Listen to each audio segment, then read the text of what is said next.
জীবন সার্থক ভাই। কারোর জন্য এরকম কিছু গড়তে না পারি, অন্তত সেখানে পাও দিছি।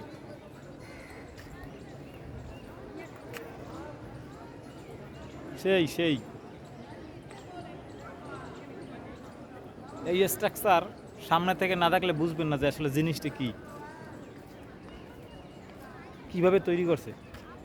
এই যে এইটা দেখেন, গেস্ট হাউস।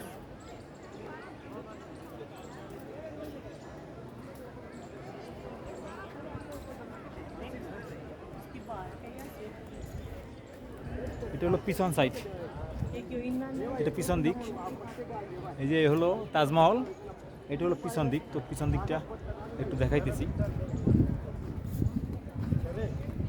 অসাধারণ অনুভূতি। এখানে না আসলে বুঝাই দেব না আসলে সম্রাট শাহজাহান আসলে কি প্রতাপশালী, কতটা ক্ষমতাবান আসলে। তার এই তাজমহলের ওয়ালের দিকে তাকাইলে বোঝা যায় যে আসলে উনি কি মালদার পার্টি আসলে।